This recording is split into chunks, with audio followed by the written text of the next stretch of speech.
Muito bem, gente, é quase Natal e eu venho aqui com mais um vídeo no Dicionário da Confeitaria para ensinar para vocês mais uma sobremesa deliciosa e todos os detalhes do preparo dela. A gente vai preparar um rocambole decorado especial para o Natal. Acompanha comigo que você vai ficar encantado. Rocambole trufado de Natal. Não vou enrolar. Nosso vídeo vai ter detalhes, mas a gente já fez rocambole aqui e já fizemos rocambole desenhado.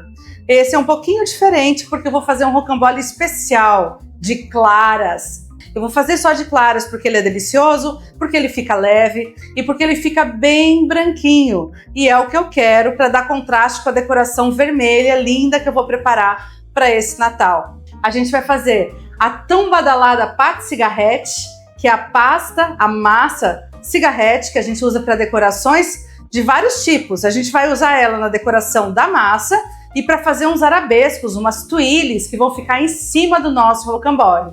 Vai ficar um sucesso, vocês vão ver. E a gente vai fazer a massinha do rocambole super simples. Ao invés de ovos inteiros, são apenas claras batidas. Então vamos começar com a primeira etapa. A pâte cigarrette é uma massa de decoração que é uma pasta mesmo. Pâte vem de pasta. Ela vai apenas 4 ingredientes, todos eles na mesma quantidade. Nós vamos utilizar açúcar refinado, clara de ovo, manteiga sem sal, já está em temperatura ambiente, então ela está em ponto de pomada, e farinha de trigo. Esses 4 ingredientes são misturados e o processo é muito simples, pode ser feito na mão, e eu vou fazer na mão, conversando com vocês. Olha só, vou começar com os ingredientes líquidos, que vai facilitar a mistura. Aqui eu estou usando 100 gramas de cada. 100 gramas é o suficiente para fazer o tapete que eu vou fazer, o tamanho do rocambole que eu vou fazer hoje. Eu vou pegar uma reguinha para medir, mas eu tenho aqui umas medidas. Ele é de 45 centímetros, eu cortei ele no meio. Ele era talvez de 45 por 60, mas eu cortei ele no 29, porque é o que cabe na minha assadeira. Então, ele é 45 aqui por 29, por 30. Vai dar um rocambole bem legal. Eu vou enrolar ele nesse sentido para ele ficar mais altão, sabe? Então eu acho que vai dar um tamanho bem legal e acho que vocês em casa não conseguem fazer muito maior do que isso por conta do tamanho do forno. O que nos limita é o tamanho do freezer e do forno. Já vou explicar por quê. Então, esse eu acho que é um tamanho legal. Muito bem. Essa pasta, então, dá para decorar e vai sobrar um pouquinho para fazer as outras decorações que eu comentei, que são as tuiles, os arabescos que vão em cima do nosso rocambole depois. Para o preparo dela, então, eu vou começar com as 100 gramas de manteiga, que tá pastosa, ó, totalmente cremosa, em temperatura ambiente, e os 100 gramas de clara de ovo. São 3 ovos, gente. Deu certinho 100 gramas. Você vai tentar misturar, não mistura muito bem isso aqui, mas já dá para dar uma quebradinha. Aí eu vou colocar os 100 gramas do açúcar refinado da receita. Hoje tá um dia muito úmido, choveu o dia todo aqui em Campinas, então o açúcar meio que fez uma camadinha em cima, puxando a umidade do ar. O açúcar tem essa capacidade, né? Ele é higroscópico, ele puxa a umidade suspensa no ar, e hoje tem muita umidade suspensa no ar. A manteiga já se desmanchou, por isso que é importante que ela esteja em pasta, não tem mais pedaços.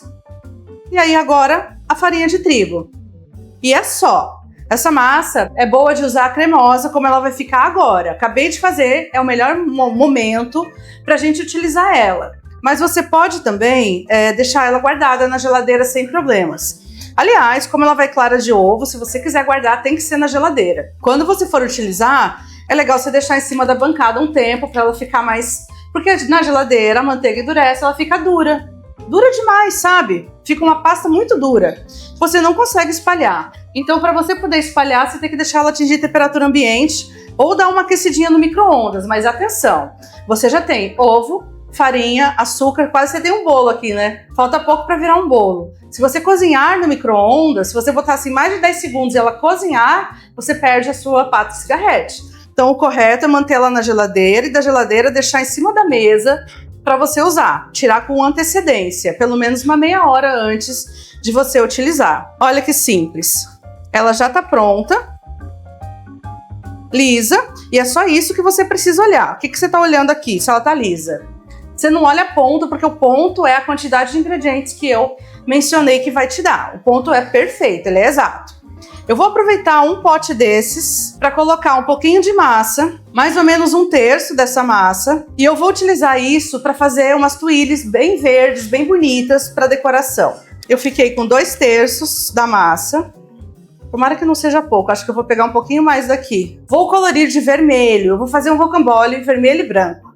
Eu acho que vermelho é a cor que mais me lembra Natal, eu vou decorar ele com cerejas, eu acho que vai ficar muito bonito combinando.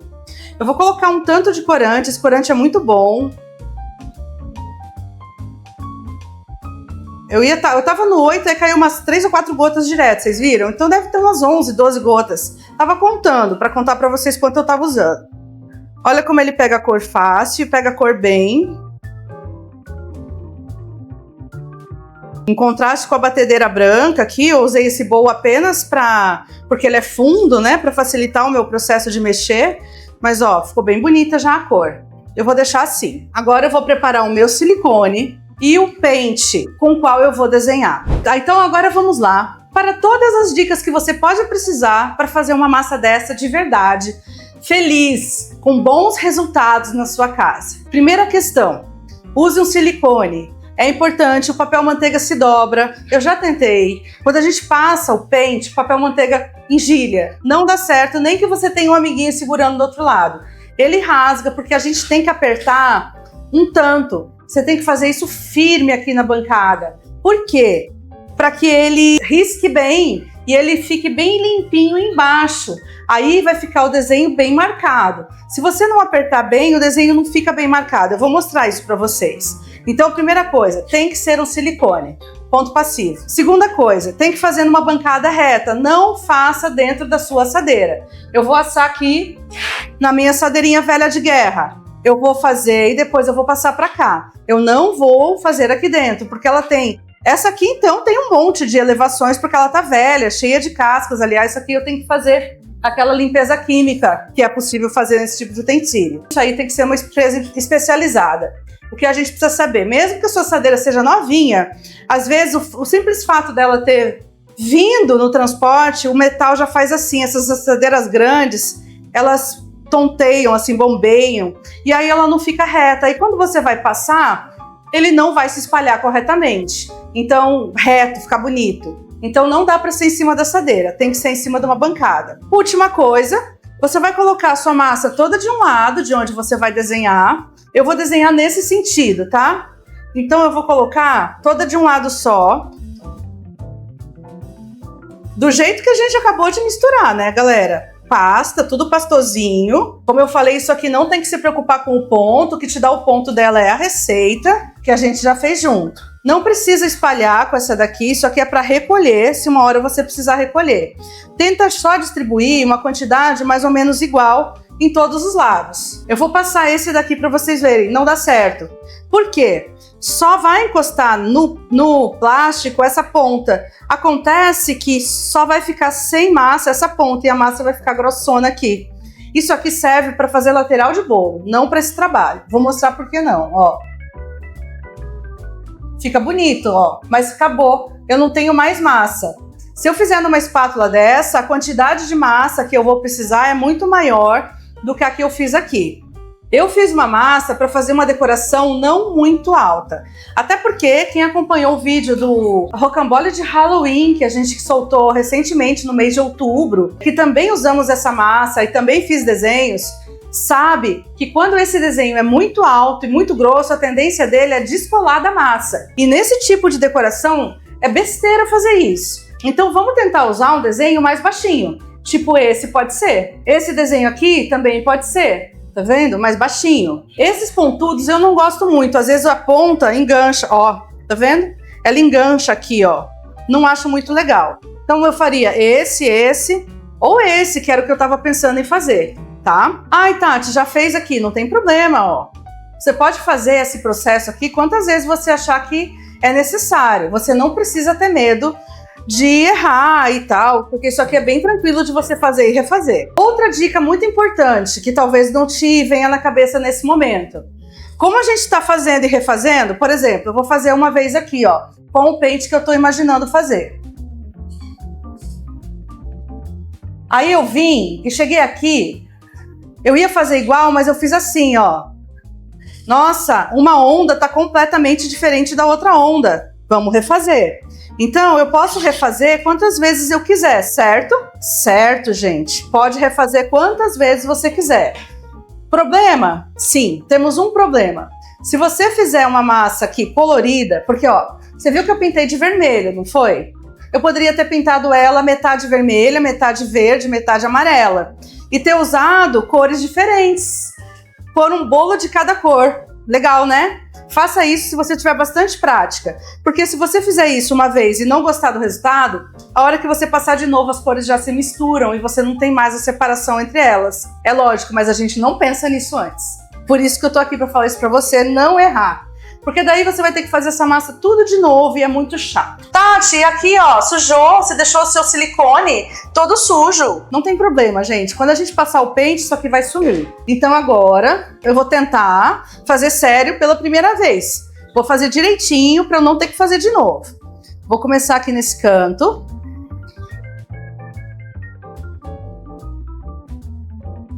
Vou pegar o excesso, vou tirar aqui. Galera, eu tenho que tentar fazer agora o mesmo movimento que eu fiz ali. Vejam como é importante o que eu comentei da gente apertar. A gente tem que apertar de forma que onde ele limpou, ele limpe completamente.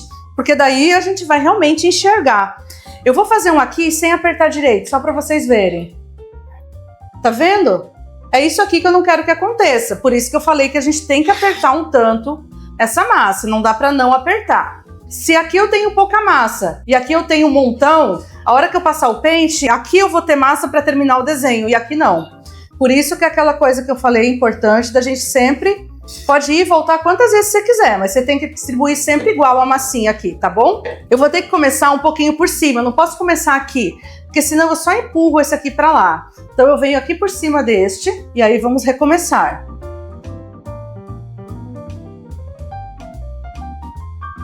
Vou tirar o excesso e agora eu venho esse. A posição também é importante. Se você vem assim muito reto, na hora que você apertar, às vezes você empurra o silicone. Venha com ele inclinado, mais ou menos num ângulo de 30 graus. Na verdade já tá bonito, mas eu vou refazer o meio aqui, tá? Eu tenho que refazer pro mesmo lado. Isso é um problema, na verdade. Eu vou fazer uma vez só o meio, porque daí eu pego essa ponta e essa ponta, beleza?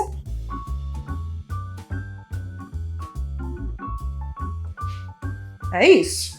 A emenda, gente, não tem como a gente não fazer. Aí aqui, a estampa é uma escolha sua.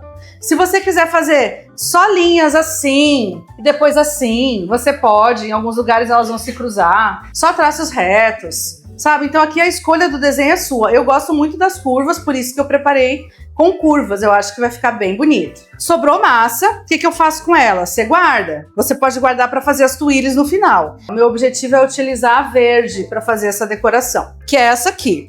Esse 1/3 de massa eu vou pintar agora de corante verde e vou deixar reservado para a gente fazer as decorações logo mais, daqui a pouquinho. A minha assadeira tá aqui, o meu tapete tá aqui, então agora é só você manter ele esticado. Você vai pegar bem pela beiradinha.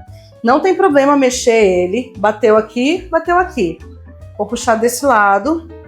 1 milímetro só, para não perder muita massa. Perfeito, né?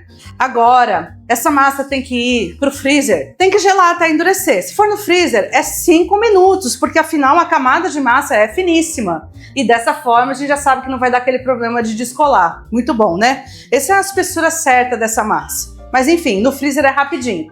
Se você não tem um freezer, mas tem uma geladeira que caiba a sua assadeira com a sua decoração, ponha na geladeira, mas aí deixa de um dia para o outro, no mínimo 2 horas. E essa manteiga tem que endurecer a ponto de você bater o dedo aqui na decoração, que eu não vou estragar a minha decoração, mas bater o dedo na decoração e ela tá dura, ok? Bom, eu tenho um freezer que cabe essa assadeira, eu vou levar para o freezer. Enquanto ela tá no freezer, eu vou limpar a bancada e a gente já vai fazer a massa. Como são 5 minutos de freezer, até eu terminar a massa, isso aqui já tá pronto, beleza? Bora lá. Decoração pronta, lá no freezer, descansando. Gente, foi 2 minutos, foi só pôr ela lá e limpar a bancada. Eu tô aqui com os ingredientes que a gente vai preparar o rocambole. Vocês já viram eu fazer rocambole aqui mais de uma vez nesse canal. O rocambole é um tipo de biscuit que na cozinha francesa se chama biscuit coulier. É um biscuit básico feito de ovos batidos, açúcar e farinha. Às vezes alguma gordura na finalização.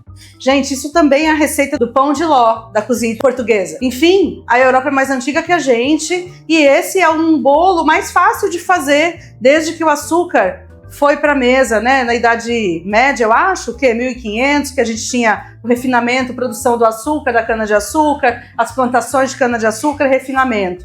Enfim, século XVI, XVII, desde que a gente tem açúcar refinado nas mesas. O bolo de ovos batidos com açúcar e um pouco de farinha é o bolo mais comum, mais simples, mais rápido e fácil de fazer. Ele é o pão de ló. Bom, tem receitas artesanais, tradicionais de pão de ló, da cozinha portuguesa principalmente, que são batidos na mão. Não precisamos, não é o objetivo desse vídeo falar disso hoje. A questão é que para um pão de ló básico, que é a mesma massa que faz um rocambole, existe uma quantidade padrão. A quantidade é, para cada um ovo, a gente utiliza 25 gramas de açúcar refinado. Qualquer açúcar fino, não é legal que seja cristal, mas pode ser o refinado ou o extra fino, que é o açúcar. E 25 gramas de trigo. Não é maisena, é trigo, ok? Essa é a receita de um pão de ló padrão. Gente, normalmente a gente coloca gordura quando a gente quer que ele tenha uma maciez, uma flexibilidade maior. Quando eu coloco gordura, ele vai pesar e vai perder um pouco da aeração, da fofura. Não vai fermento nessa receita. Toda a fofura está no bater os ovos, na leveza do seu merengue, dos seus ovos batidos. Tem 3 formas de fazer, mas também hoje não é o caso falar disso. A gente vai fazer um vídeo só sobre pão de ló.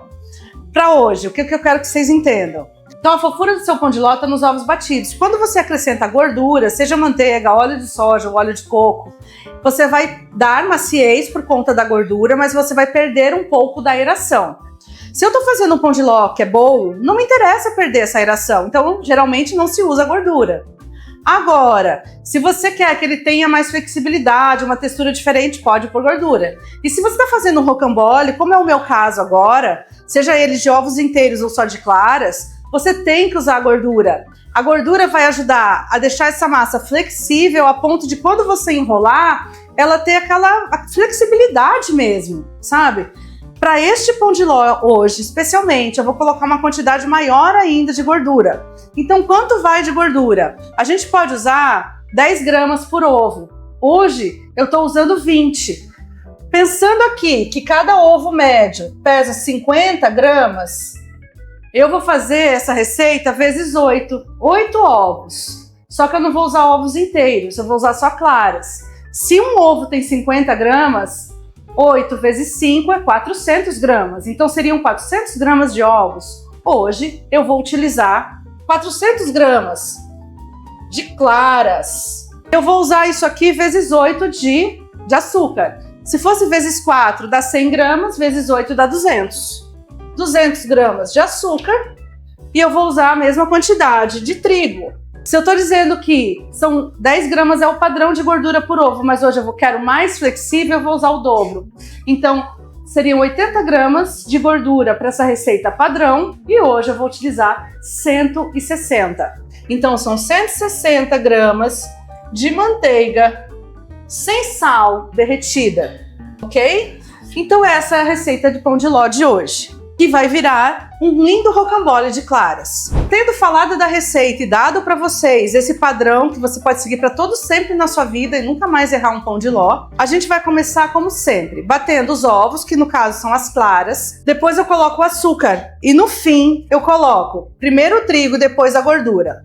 O processo também de preparo é sempre o mesmo, ok? Para bater as claras, eu vou colocar uma pitadinha de sal, que o sal ajuda muito a estabilizar as enzimas que atuam na clara do ovo, segurando aquelas bolhas, fazendo aquele visgo que segura as bolhas de ar. Então a gente vai colocar uma pitadinha de sal. Uma pitada de sal é menos que uma colher de chá. Aqui deve ter 2 gramas de sal, porque isso aqui cheio tem 3. É bem pouquinho mesmo.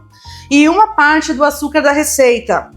O merengue fica mais estável quando a gente já começa com o açúcar. E eu vou começar com um pouco, gente. Tipo, ó, uma colher de sopa, 2 colheres de sopa rasa do açúcar da receita. Vou ligar a batedeira Quando ele tiver um merengue firme, começando a ficar todo branco, que eu não enxergue mais as bolhas de ar grandes, tá na hora de jogar o restante do açúcar. Eu vou chamar vocês para ver isso, porque esse é um dos pontos mais delicados dessa receita. Importante, ó, gente, ele tá branco, mas além de você ainda enxergar um pouquinho das bolhas de ar na parede na hora que você para, tá nitidamente mole ainda. Quando você para, ele não forma as marcas do batedor. Ainda não tá pronto. E a gente não pode deixar ele parado. Então eu vou continuar e depois eu explico mais sobre isso. Gente, agora sim, ó. Tá formando as marcas do batedor. Aqui na lateral ele não pega direito, por isso que fica mais espumoso. Mas ele já tá ficando um merengue firme. Então agora é a hora de eu começar a colocar o restante do açúcar. E o ideal é que seja um pouco de cada vez. Eu vou colocar as colheradas.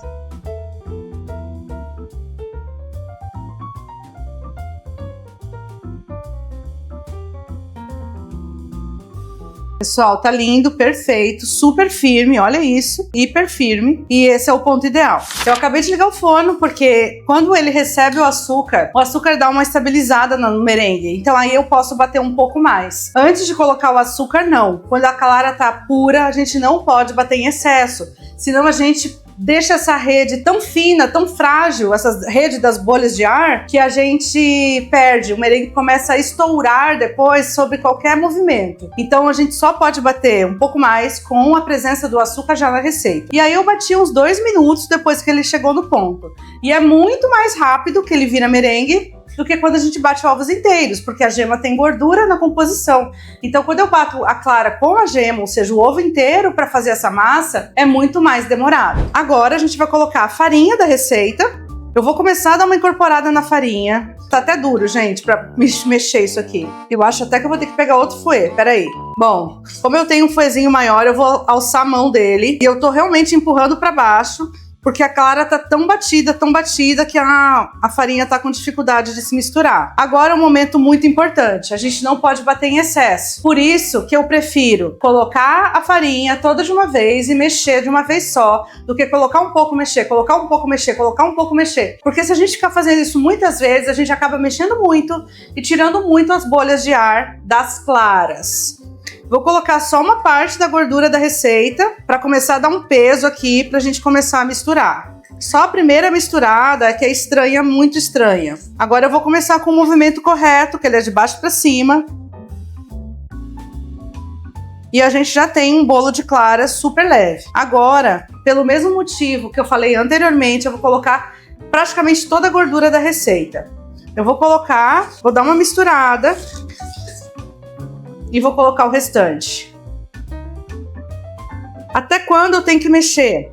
Até essa massa adquirir ponto de fita, que é o ponto que eu levanto o fouet e ela escorre em ponto de fita contínua, que já deve estar chegando. Vou parar aqui para olhar junto com vocês. Agora no finalzinho eu vou pegar a espátula para juntar todo mundo. Vou mexer essa clara que estava ali perdida no fouet, ó. Ela tá caindo em fitas em pedaços ainda, ela não tá em fita contínua. Mas eu vou demorar 30 segundos para ir lá no freezer buscar outra massa, então eu vou deixar ela parada dessa forma. Só vou dar uma limpada por cima aqui pra gente não sujar toda a assadeira por baixo. Pessoal, ó, massa saiu do freezer, olha aqui como ela tá. Eu bato o dedo, ela nem deforma, tá congelada. Esse é o ponto ideal. Agora eu vou despejar a nossa massa toda de uma vez, vou dar mais uma mexidinha antes de sair daqui do bowl. E aí agora tem que ser rápido mesmo, pessoal, porque a massa não pode perder o gelo, ela não pode descongelar com o calor aqui da cozinha. Vou pegar uma espátula aqui e agora com a espátula angulada, sem arrastar, a gente vai tentar espalhar ela para deixar ela com mais ou menos 1 centímetro de espessura.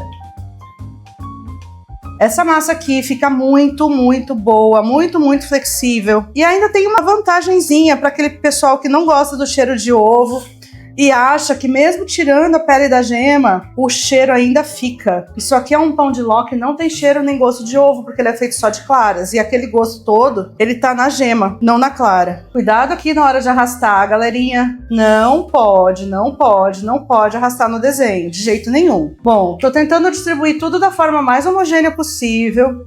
Agora eu vou dar a última passadinha de espátula. Isso aqui também é importante. Além de ser rápido, É importante que você não fique muito no vai e vem para lá e para cá com essa massa. Cada vez que você mexe aqui, você também está tirando bolhas de ar da massa. Não se iluda, achando que você está passando aqui por cima e está tudo bem. Não.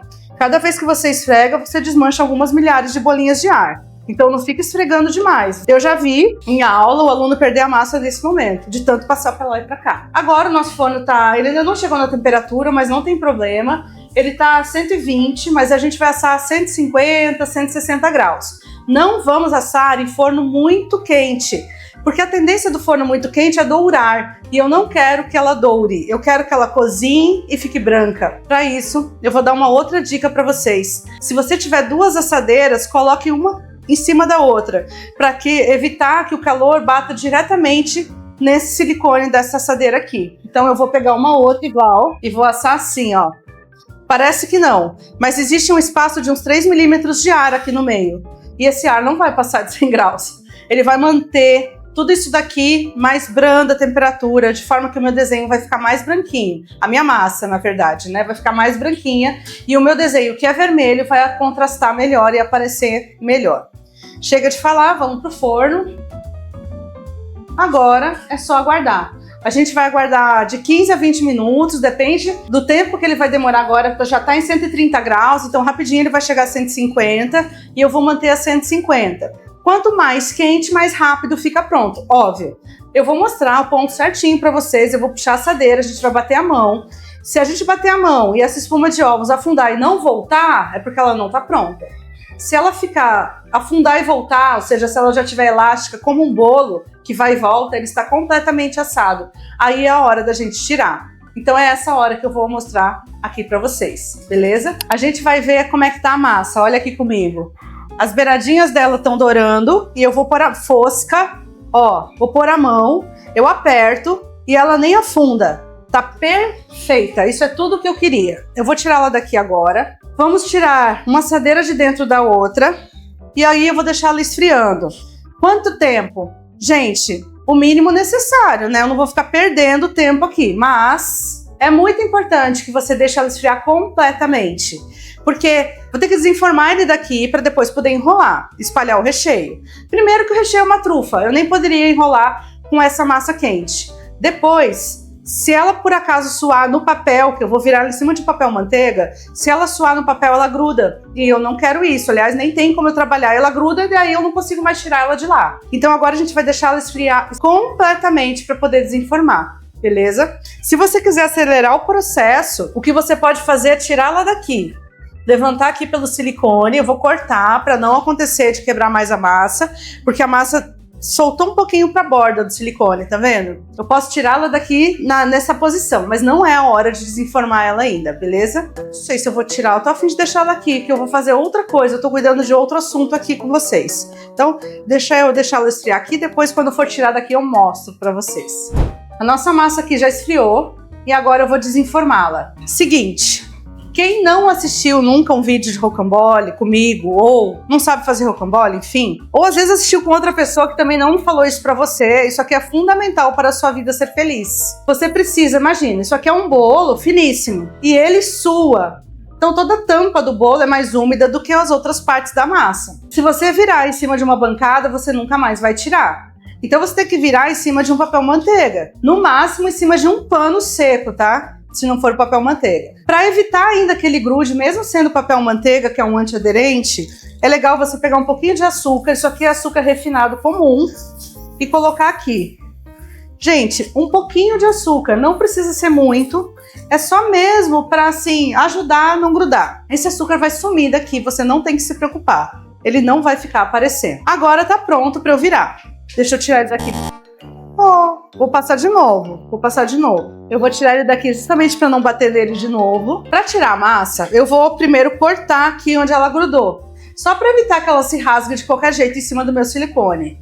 Mas vejam, eu não vou usar uma faca, eu vou usar uma espátula, gente, para não cortar o meu silicone. Meu silicone, se eu passar a faca aqui, ele corta. Então vamos passar aqui, ó, aqui também, que ele deve estar aqui por baixo, mais ou menos eu tô sentindo. Eu vou ter que arrumar isso aqui de qualquer forma, então assim, não tá me importando muito se não tá reto, na verdade. Ó, deu certo.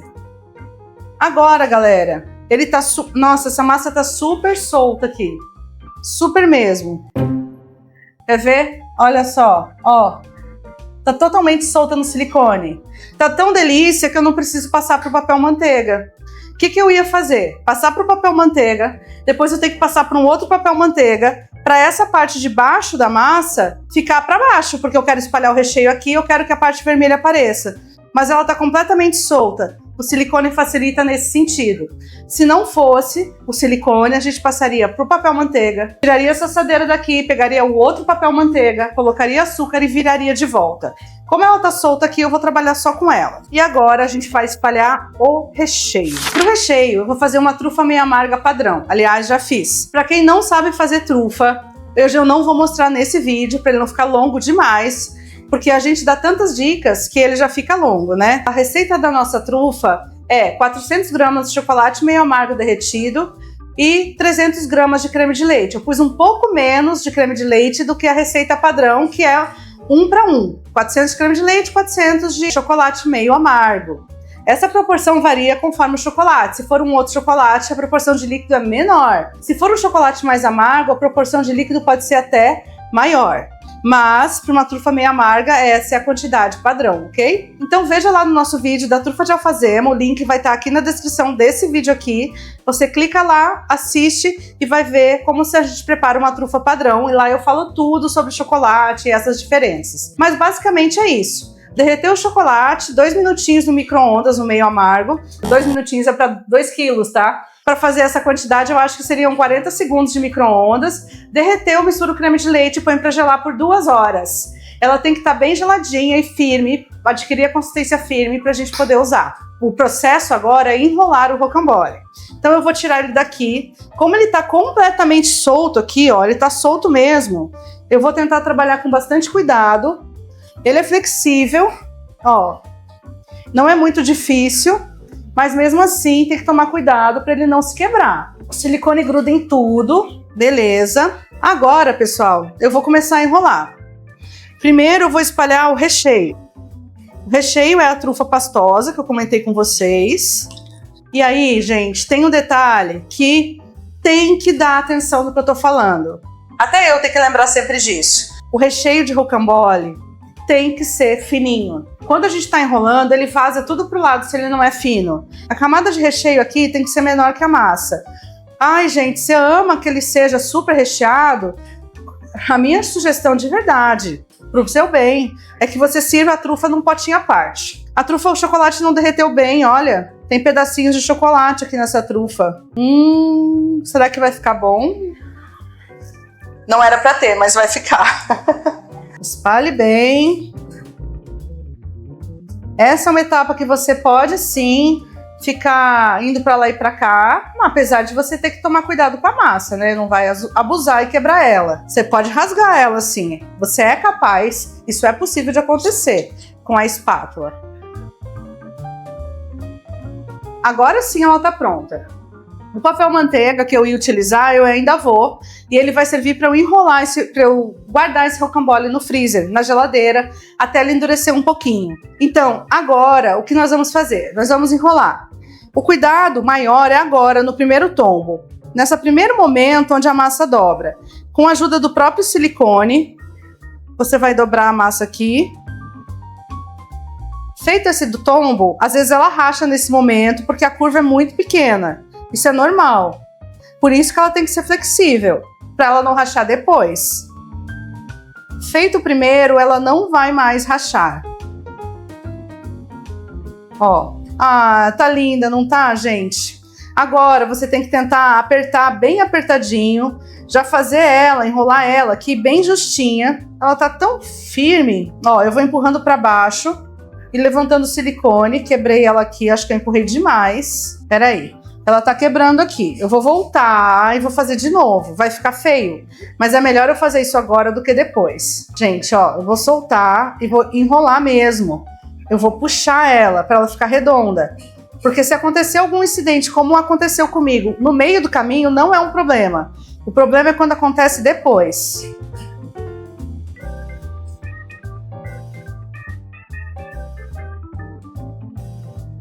Ó, que lindo, perfeitinho, né? Vou colocar um pouquinho de açúcar refinado aqui, para eu enrolar ela aqui e levar ela bem firme pro congelador. A gente vai enrolar ela aqui, passei ela para cá, e aqui, ó, a massa ainda tá ali embaixo, tá vendo? Eu vou tentar terminar de alinhar ela aqui. Então, ó, vamos empurrar, puxar, ajustar, fazer tudo bem apertadinho aqui para o nosso rocambole ficar um rocambole bonito. Essa parte onde tem a emenda é muito importante que ela seja a parte de baixo do seu rocambole, tá? Então, eu ficou para baixo agora, eu tô sentindo ela com o dedo, a emenda tá aqui. Então, aqui é a parte de baixo do meu rocambole. Aqui você vai dobrar, você pode até apertar assim como se fosse um bombom. É normal, pessoal, que nas laterais o recheio fique diferente, principalmente se for uma trufa. Se for um brigadeiro ou um doce de leite, ele não escorre assim, mas a trufa pode acontecer. Então, a gente vai tirar essas pontinhas para servir ele perfeito. Essa massinha aqui agora tem que gelar. O legal é você deixar umas horas na geladeira. Claro que se for o seu Natal, você vai fazer isso tudo no dia anterior. No dia da ceia, na hora da ceia, você só vai bater o chantilly, que é o que eu vou fazer agora com vocês, para decoração. E aí você vai servir. Então ele vai ficar, essa ganache vai endurecer completamente e o seu rocambole vai ficar bem firme para você servir. Isso é importante quando é uma trufa. Nós aqui vamos levar um pouquinho para o freezer, para que não fique assim 4, 5 horas gelando. Em meia horinha ele já tem que estar bem na textura firme e consistente para a gente poder finalizar a gravação. Então eu vou levar ele agora para o freezer e já já a gente se vê de novo.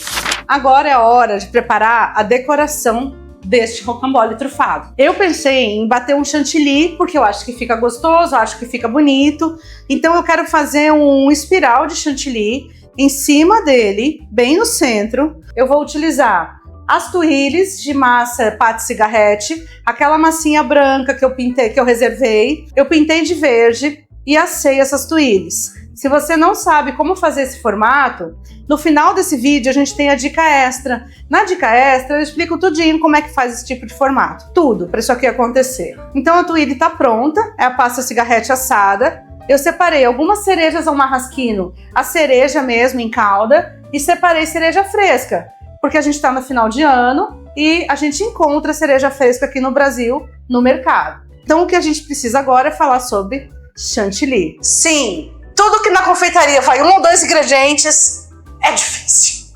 É verdade. É o mais complicado para fazer. Mas não é difícil. É só...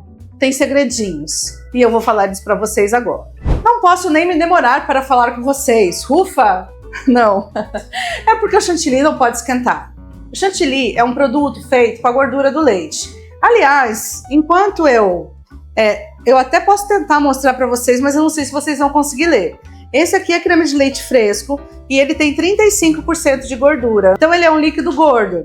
Ele é feito com a nata do leite, que é... Você já misturou óleo e água? Já viu que o óleo é menos denso, ou seja, ele sobe e a água fica embaixo? O óleo flutua sobre a água. É o que acontece com a nata. A nata é a gordura do leite, ela flutua sobre o leite, ela concentra lá em cima. Então, quando alguém tira o leite da vaca e deixa num tanque, a superfície vai subir uma camada, essa é a nata. Depois a gente tem outras camadas de nata. A primeira tem mais gordura, depois, enfim, a gente vai tendo quantidade de gorduras diferentes. Creme de leite fresco é isso, ele é a nata do leite, ok? Ele tem que ser utilizado bem gelado, senão não bate chantilly. Então, enquanto eu falo com vocês o chantilly, eu vou levar ele já tá gelado, mas eu vou levar ele para o freezer. Chantilly é um creme da confeitaria clássica que é utilizado em dezenas, centenas de sobremesas. Ele é utilizado para finalização, para decoração. Ele é utilizado no meio do caminho, por exemplo, uma taça de morango com suspiro e chantilly.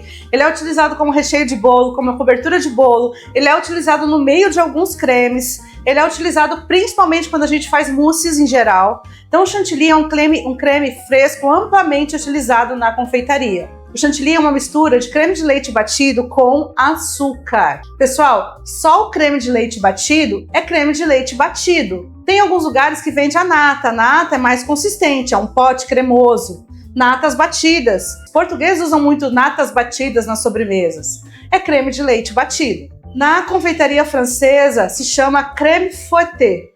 É o creme do fouet. É o creme que o fouet fez. É o creme que você bateu com fouet, que é aquele batedor de claras. Então, o creme foueté é o creme do fouet. Ele vira chantilly na presença de açúcar. Se você só bateu para fazer um soufflé da cozinha salgada, você tem nata batida. Você não tem chantilly. E ele existe uma proporção básica que a gente utiliza nele. Sempre 10% de açúcar. Então, se você decorar isso hoje, para toda a vida você vai utilizar essa proporção, não interessa o que a receita diga para você. Você vai utilizar 1 litro de creme de leite, 100 gramas de açúcar. Se a sua receita, ou você quer fazer 100 gramas de chantilly, você vai utilizar 100 gramas de creme de leite e 10 gramas de açúcar. E vai dar 110. Enfim, é isso. 10% da quantidade de açúcar. Então eu vou utilizar hoje para essa receita 250 gramas de creme de leite e vou utilizar 25 gramas de açúcar refinado comum. Isso é um chantilly. E sim, esse açúcar pode ir desde o começo para bater. O chantilly tem um ponto muito delicado. Ele começa a bater, ele começa a ficar firme. Por que ele fica firme? Já se perguntaram? É mágica? Não. Não é magia, é confeitaria. Quando a gente bate, a gente está criando uma emulsão, que é uma suspensão de gotas de gordura em água. Como ele já é homogeneizado, ele já é homogêneo, o fato de bater já faz com que essa gordura se solidifique e suspenda na água. Isso é o chantilly. Agora, ou o creme foueté, você vai bater ele até ele ficar no ponto. Quando ele bate em excesso, essa emulsão que você está criando cadeias de gordura tão juntas, que elas se grudam entre si e separam-se da água e soltam a mão das águas. Então todas aquelas bolinhas, moléculazinhas de água vão soltas se perderem no meio da mistura. O que acontece é que você vai ter só a gordura separada do líquido e nunca mais você junta. Então você perdeu o seu chantilly. Então ele nunca pode ser batido em excesso. Quando ele começa a formar as marcas do batedor, ele já está pronto para ser utilizado. E se um dia, por acaso, você estiver fazendo uma mousse, que você ainda, depois de bater o chantilly, vai misturar ele com outros ingredientes, tipo, vai bater o chantilly, misturar com clara de ovo batida, depois misturar com doce de leite, depois misturar com chocolate derretido, para fazer uma mousse ao pino, todos esses processos de mistura vão estar mexendo esse chantilly, não é? Ele pode e provavelmente vai talhar no meio do caminho. Quando a gente está numa preparação que a gente tem muitas etapas, a gente tem que sim bater ele até um ponto antes do ponto final, para que a gente possa misturar todos esses outros ingredientes e no processo ele não passar do ponto. Então ele é chatinho sim, mas é só você ficar olhando para ele. Ele é rápido de bater igual uma clara em neve. Tendo dito isso, o chantilly tem que cuidar com o tempo de batimento e a temperatura. Só. Temperatura, ele tem que estar bem gelado. Se você bater um chantilly e ele não estiver bem gelado, ele não vira chantilly. É simples assim, seu creme de leite está fresquinho, lindo, maravilhoso. Pode estar usando a marca que você quiser, ele não vira chantilly. Ele quente não emociona. O meu tava na geladeira esperando esse vídeo. E eu já pesei, botei dentro da garrafinha de volta a quantidade de 250 ml, que é o que eu vou usar nesta gravação. Mas ele nunca saiu, ele só saiu da geladeira para eu pesar e voltou para lá. Agora, enquanto eu tô falando com vocês, eu fiz de verdade o que eu falei que ia fazer. Eu pus no freezer, para ele ficar mais geladinho ainda, enquanto eu termino de conversar com vocês. Claro que não vou deixar até congelar. Afinal, ele precisaria de 2, 3 horas e eu poderia falar 2, 3 horas, mas eu não vou. Eu vou parar de falar agora. Então, ele tá bem gelado e tá na hora da gente bater. Só mais uma coisa. Eu disse que ia parar, mas eu lembrei de uma coisa importante. Gente, chantilly é feito do leite de vaca. Ele tem lactose e ele é nata do leite de vaca, gordura do leite de vaca. Quanto mais gorduroso for o seu creme de leite fresco, mais cremoso e brilhante vai ser o seu chantilly, tudo bem? Creme vegetal não pode ser feito chantilly, é uma aproximação, tá? Esses cremes vegetais que viram chantilly, creme de leite vegetal para chantilly, gente, ele não tem o mesmo sabor, ele tem um sabor ok, mas não é igual, e ele é outro produto. Ele é feito com gorduras vegetais, ele não é feito com gordura animal. Então ele é completamente diferente. É muito bom para ser vegano, ótimo, sim. Ele é bom para vegetariano, sim, ele não é de gordura animal. Como ele é um produto confeccionado na indústria, ele é um preparado da indústria para imitar o creme de leite fresco, é isso que ele é. Ele normalmente não perde o ponto tão fácil com o calor.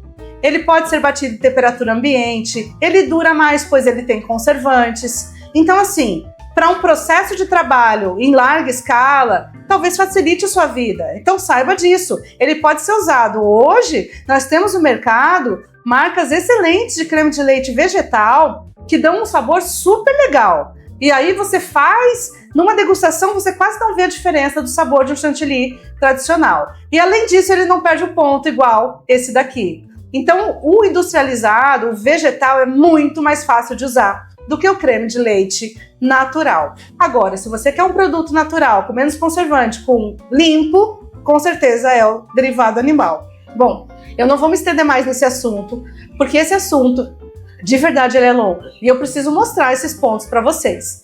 Então, a gente vai fazer um vídeo só sobre chantilly, onde eu vou mostrar as marcas de creme de leite vegetal que a gente tem no mercado, as principais, vou descrever o sabor delas e a gente vai comparar, sim, ele com o creme de leite fresco.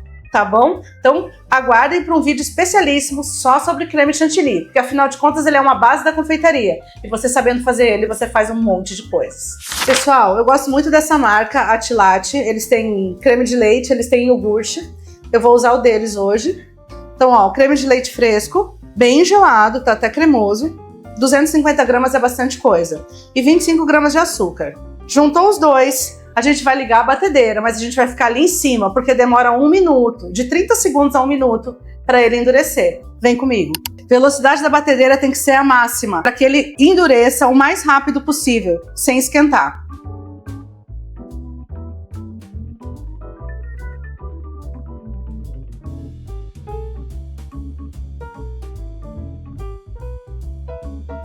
Pessoal, olha aqui então, ponto de pico firme, e é isso que é o bom chantilly. Melhor que isso não fica. Ele tá prontíssimo. Tati, posso guardar ele assim? Sim, você pode. Assim, guardar por algumas horas não tem problema. Muitas horas, com o tempo, ele acaba se separando um pouco da água, ele vai soltar água no fundo, não fica a mesma coisa. Mas guardar por algumas horas não tem problema, tem que manter na geladeira. E ele pega o gosto de qualquer coisa que tiver na geladeira, porque ele é riquíssimo em gordura.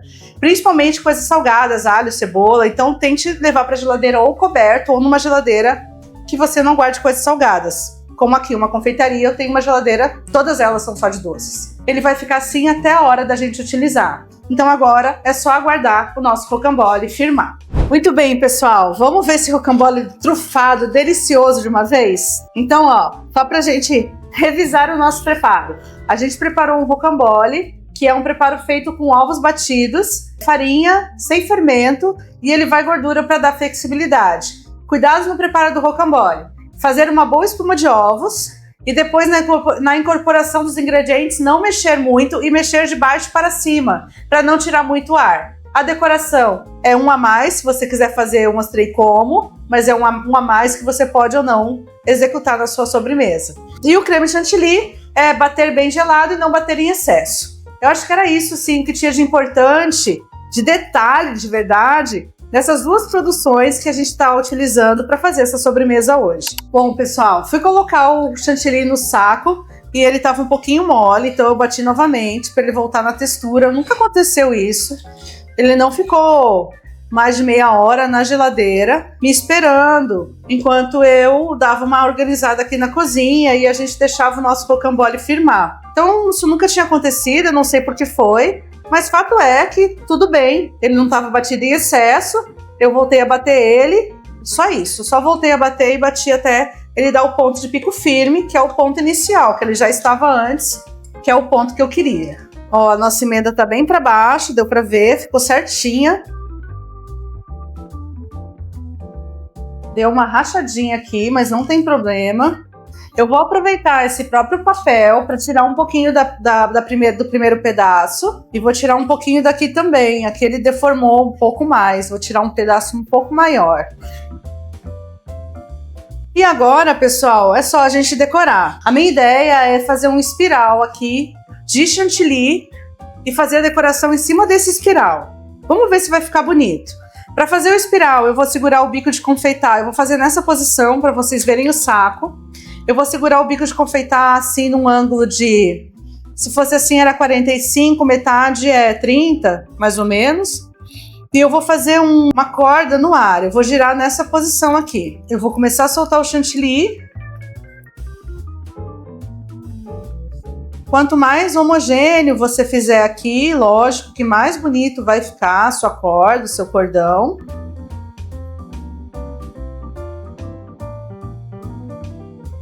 As tuíles na parte mais grossinha, eu vou colocar aqui, bem em pé, para dar aquele ar de nobreza. No final, 3 já deu bastante, ó. Mas nada nos impede de colocar uma aqui ainda.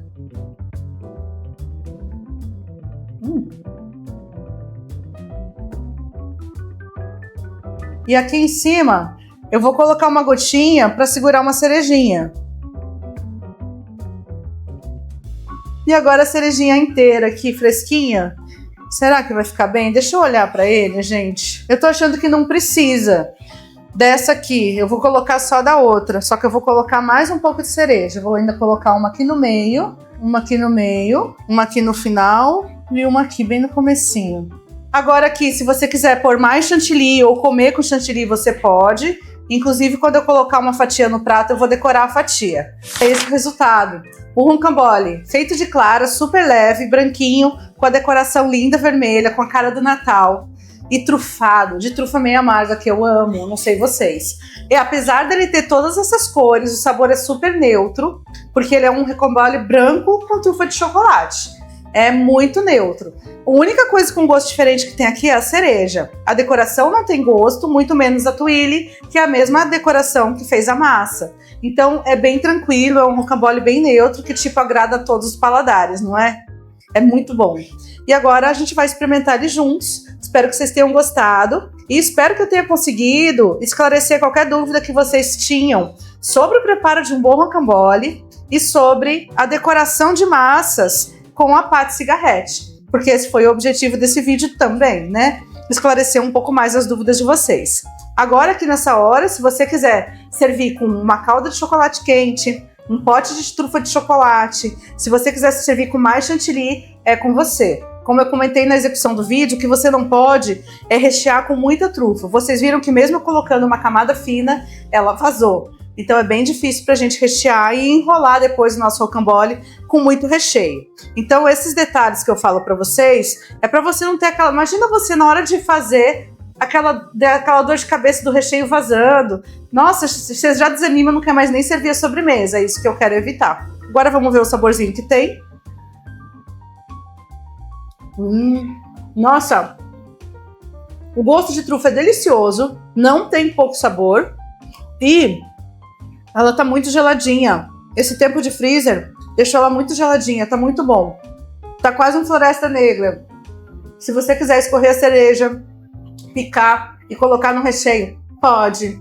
Se você quiser usar chocolate picado em maior quantidade, porque afinal a minha trufa tinha chocolate, pode. Pode acrescentar elementos aqui. Se você quiser colocar umas nozes.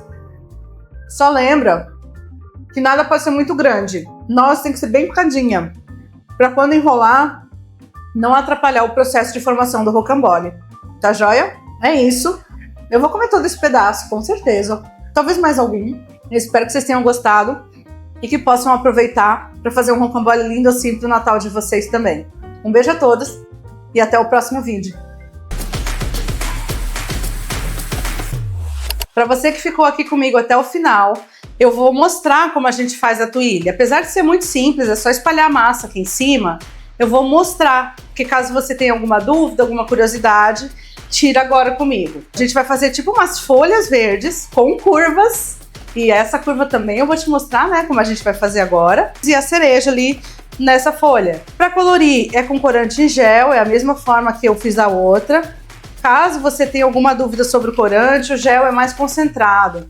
Se a gente usar corante líquido para ficar bem escuro, para ficar uma cor, sabe, que a gente enxerga a cor, tem que botar muito corante e pode ser que no líquido essa quantidade você vai, na verdade, passar do ponto a massa.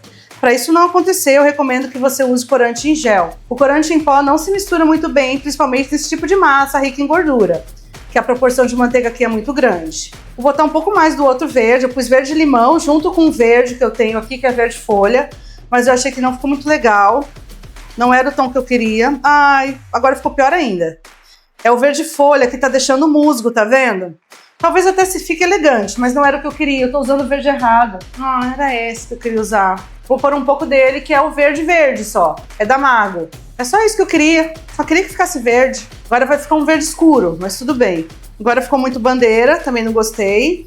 Depois que a gente erra, consertar é pior, né? Agora eu vou vir com o verde-limão e talvez uma gotinha do amarelo, que vai abrir essa cor, se eu tiver. Não tem, então é o verde-limão e rezar. Ó, abriu. Já tirou um pouco daquele peso todo. Para fazer a twirl, eu posso usar uma espátula como essa. Eu queria ter uma dessa sem o cabo de silicone, mas a minha sumiu, eu não sei onde ela tá. Você vai espalhar a massa fininha aqui no silpá. A twirl é aquelas placas de biscoito que ficam em pés, que a gente espeta e usa para decorar uma sobremesa normalmente empratada ou para decorar um bolo muito bonito. As twirls, sejam do tipo que for, gente, eu tenho receita que tem umas que estouram bolhas, ficam toda craquelada, elas ficam lindas. No geral, por elas serem muito finas, elas absorvem a umidade do ar com o açúcar da receita e elas amolecem. Então são coisas para fazer e já servir. Não é coisa pra gente deixar lá na vitrine, na estante, por isso, numa vitrine refrigerada. Por isso que é tão difícil ver sobremesas com twirl por aí. A gente não costuma ver, nem na decoração de bolos, nem de sobremesas no geral, porque elas estragam muito depois de 2 horas. Então você vai perder muito rápido a sobremesa. Mas em sobremesas, em restaurantes empratados, faz todo sentido. A twirl dessa massa da pasta cigarrete, ela tem que ser homogênea. Se eu fizer assim, ó, de um lado a massa tá muito grossa, do outro ela tá muito fina. Aqui ela vai estar crua e aqui ela vai queimar. E aí eu não consigo fazer uma twirl bonita. Então, mesmo que você queira fazer uma gota, e não tem problema você fazer aqui, ó, limpar, reutilizar aqui, não tem problema nenhum. Claro que se você não limpar bem, essa massinha vai queimar no forno. O legal é você já fazer o acabamento aqui, como você quer que ela fique. E ela tem que ter de 2 a 3 milímetros. Então eu vou vir desde aqui. Isso aqui vai ficar meio grande. Por isso que é legal a gente ter uma espátula sem o cabo. O cabo tá me atrapalhando, ó. Eu vou vir aqui de lado e vou puxar a massa, afinando. Aqui eu não quero que isso aqui apareça, eu vou limpar aqui. Vou fazer várias dessas, só que como o cabo tá me atrapalhando, eu tenho uma espátula branquinha sem cabo, mas ela simplesmente sumiu. Também dá para fazer com a colher é um bom objeto para fazer twirl. Que a gente vai fazer aqui assim. Ah, isso aqui ficou como eu queria, ó. Comecei redondo, venho daqui. Essa foi a mais perfeita para mim, na minha opinião, é o que eu queria fazer.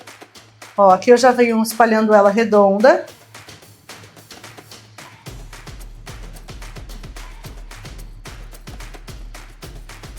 Se você pretende enrolar, dar formato, se você faz ela um pouco maior, tanto que você vai ter de massa para fazer esse movimento é melhor. Para ela acontecer isso, qual é o raciocínio? Só para você entender quando você estiver fazendo aqui. Eu vou levar para o forno. Assim que ela sai do forno, ela sai flexível. E aí a gente consegue modelar. Então eu vou separar um rolo de massa agora. Quando ela sair do forno, eu já vou deixar descansando em cima do rolo de massa. O meu rolo de massa é desse tamanho. Então não adianta eu fazer ela maior do que isso, ela vai bater nas pontas. Então esse vai ser o meu tamanho, até ficou grande demais, eu acho que seria mais ou menos metade do meu silicone, o tamanho ideal para as minhas twirls, tá? Uma outra forma de você fazer, eu vou fazer só mais uma aqui. Acho que eu tô pondo massa demais. É uma coisa reta, pelo menos ela não tem cabo, ó. Esse é o formato legal, retinho. Que daí você vem aqui, ó. Olha como a gente consegue espalhar uma massa muito mais homogênea que essas duas situações. Eu vou até dar uma limpada aqui. Aqui. É muito melhor o resultado da twirl quando ela tá assim homogênea, ok? Essas pontas, gente, não vão dar certo, elas não vão ficar, elas vão quebrar. Então eu não tô muito preocupada. Essa twirl vai vir mais ou menos até aqui, ó. Onde a massa começou a falhar, ela já não vai dar certo. Se você quiser fazer em cima do papel manteiga, também dá. Eu vou pegar um pedacinho aqui e vou fazer umas coloridas com vocês, daquele jeito que eu falei que não é legal fazer. Eu vou usar o papel manteiga Salite, muito melhor para as twirls saírem, mas a twirl dá certo no papel manteiga comum também, tá bom? Sem problema nenhum. Quando a gente faz colorido, é o que eu comentei com vocês, né? Se você tem 2 cores, você só pode passar uma vez. Mas como a twirl, no geral, a gente só passa uma vez, não é um grande problema.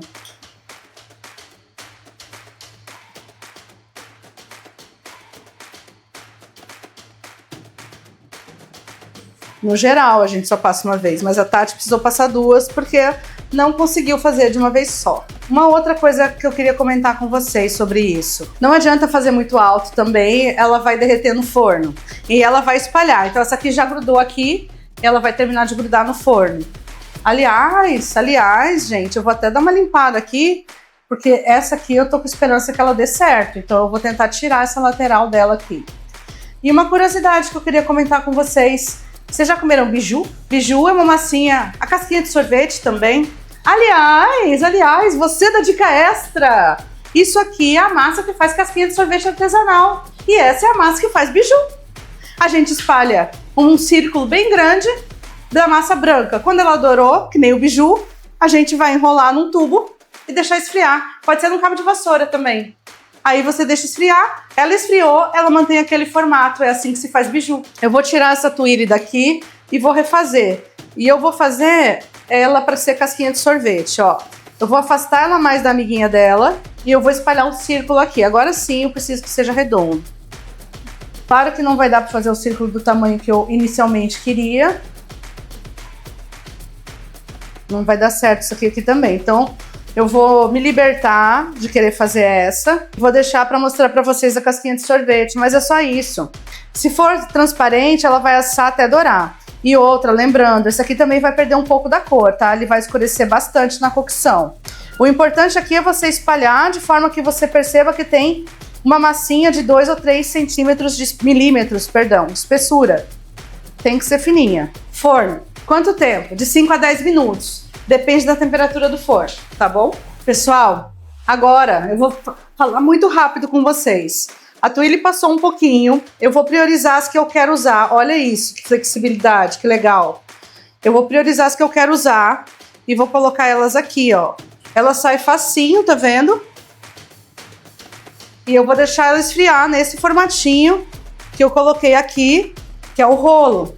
E é assim que a gente modela, tá quente pra caramba. É assim que a gente modela, deixando ela esfriar em cima de um molde. E aqui é a casquinha de sorvete, ó. Vou colocar ela assim e vou pegar um paninho, porque a minha mão não está aguentando. Aqui é só uma demonstração para vocês. Se você quiser fazer isso de verdade, sabe aqueles copinhos que a gente assa petit gâteau? São de metal como o de empada, só que o de empada é rasinho, eles são maiorzinhos, assim. Ou 2 copos iguais, mas aquele é legal porque ele é leve. Você tem que fazer ela assim, grossinha, tem que cuidar mais do ponto, não pode passar igual eu. Já vou contar o que aconteceu aqui. Cuida mais do ponto, coloca um, daí vem com outro copo por fora e coloca o outro aqui. Aí coloca a próxima, põe outro copo por fora. Então assim, porque ó, ela já secou, tá vendo? Ela já esfriou, ela não esfriou completamente, mas ela já solidificou nesse ponto. Aí você não consegue mais mexer. O que aconteceu aqui é que eu aumentei o forno, porque eu tirei o nosso rocambole e a tuile ainda estava aqui dentro.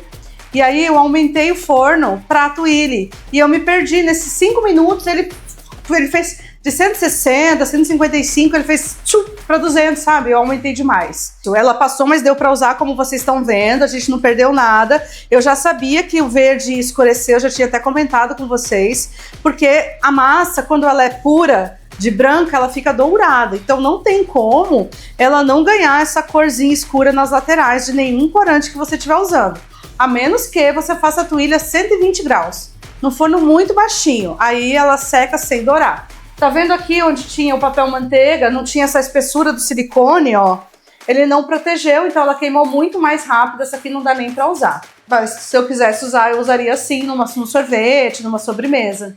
Beleza? Sobre as tuiles era isso, espero que vocês tenham gostado. Agora vocês viram como a gente faz para ela ficar redondinha, né, tortinha, a nossa pate cigarrete, a mesma que a gente usou na massa. Espero que vocês tenham gostado da dica extra e que vocês aproveitem para usar ela, tanto para fazer um sorvete com a criançada, porque eu acho que assim, essa casquinha amolece super rápido, tá, pessoal? Então ela não é igual ao profissional, que tem outros aditivos que vão demorar para amolecer. Mas eu acho super divertido, eu acho uma super ideia para você fazer com as crianças no verão, para servir sorvete mesmo, que você compre sorvete de massa pronto, ou mesmo para fazer biscoitinhos que as crianças possam comer. Enfim, super rápido e fácil, né? Então é uma ideia. Fica a dica também. Até mais, a gente se vê no próximo vídeo. Um beijo!